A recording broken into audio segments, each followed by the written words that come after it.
Nice to have some new faces here. I'm on the medical board, and the reason why I got involved in this company is because of basically the product. Moxxor is like nothing else out there. Green lip mussels like nothing else out there, and the grapeseed extract is like nothing else out there. And what I want to do tonight is explain to you what omegas do, what antioxidants do, and how in the medical world it actually is very relevant, and then in your world how it's relevant. And if you have any questions, please feel free to ask. Okay?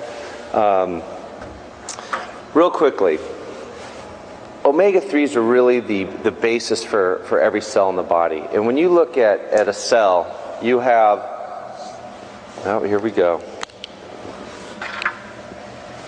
I just have to throw that one away. Every week I think I get the same pen that doesn't work.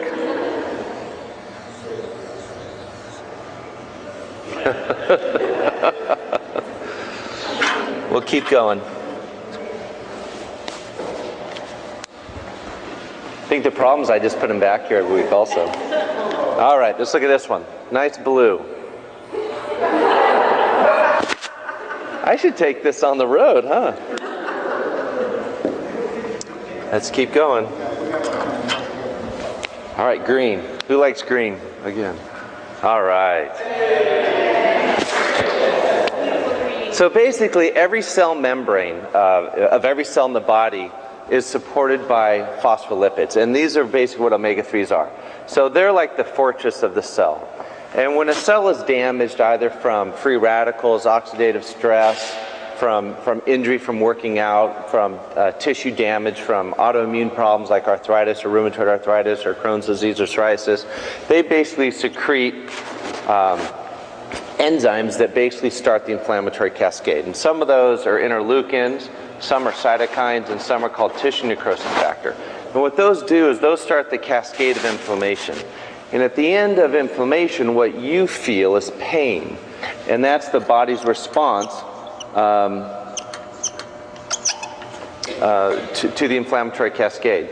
So what omegas do is they really go at the cell membrane and stabilize the cell to help prevent this from ever occurring. Okay? What antioxidants do is they help prevent the cell from being damaged from free radicals. Free radicals are electrons basically out there that don't have a partner, and they are looking to bind to something. And what they do is they bind to cells and then damage that cell. So a free radical will come in, it has an affinity for cells, and then damages that cell, causes the inflammatory cascade. What antioxidants do is they come in and they grab that free radical and bind to it before it can cause any cellular damage. So this is a very simple explanation as why antioxidants are preventative, and also why they're very important in anti-aging medicine, because they help defend each cell. This is why omega-3s are great in preventative medicine, because they help prevent inflammation. And inflammation really is one of the causes of almost every disease process out there, whether it's coronary artery disease or Alzheimer's or skin disorders or rheumatoid arthritis. All these things are really based with inflammation. What we typically do in medicine is we concentrate on this inflammatory cascade because this is what the patient's complaining of. My knee hurts, my back hurts, my head hurts. So we give medications that come in here and stop that from happening. And when you stop that from happening, you don't feel the pain. And it's very normal in medicine. People come in, have complaints. We write prescriptions. And one of the reasons why I stand up here and I speak to doctors and patients and distributors and people is really to educate them not only what anti-inflammatories do and what drugs do, but what a natural approach with omega-3s and antioxidants can do that's actually way more beneficial. When you block this cascade, the great thing about anti-inflammatories, they're really, really good at doing this. But the problem is they block other cascades also. And one of the most common one is it blocks the protective mucosa of the GI system, basically your stomach. So in the GI system, if you block that, it's a side effect of anti-inflammatories, you end up getting a stomach ulcer. So one of the most common causes of anti-inflammatory use over a period of time is that people get dyspepsia, they get reflux, or they end up getting ulcers. And between over-the-counter anti-inflammatories and prescription anti-inflammatories, about 30 to 34,000 people die a year from bleeding ulcers or kidney disease. So this is really a significant issue. It just doesn't get, it's not as known as well as it really should be. So as I mentioned, another process that can be affected is the renal system. And the renal system is basically your kidneys. Oop. And that's one of the side effects of anti-inflammatories. And when someone's on anti-inflammatories for about 3 months, they should have their blood checked to make sure that they don't have a decrease in their renal function. Very, very important. So what a lot of the pharmaceutical companies did, about 3 in specific, is they said, well, we understand the side effect. This is the biggest problem that people complain of. A lot of deaths are attributed to that, a lot of medical expenses. So let's try to create an anti-inflammatory that doesn't have that. And that's where COX-2 inhibitors came from. COX-2 inhibitors were really good because they were great as an anti-inflammatory. They had less incidence of GI problems. But what started happening is people started having cardiac events. And so there was a higher incidence of heart attacks because it was blocking some normal function of the cardiovascular system.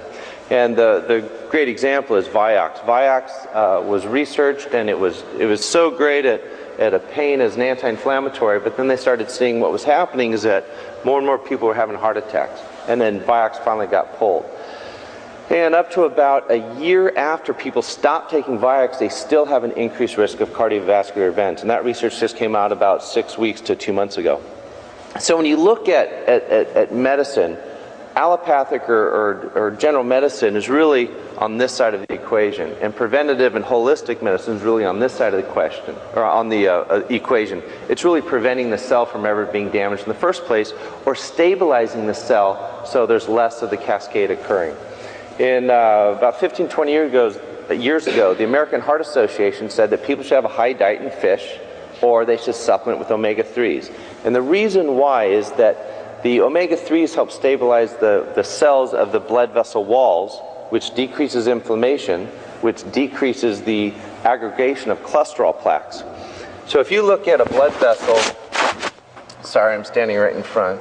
If you look at a blood vessel, and I might have to change pens again, there is just inherently there's inflammation throughout our body, and that has to do a lot with stress or cortisol levels or, again, free radicals. But in the coronary vessel specifically, there's no question that there's inflammation.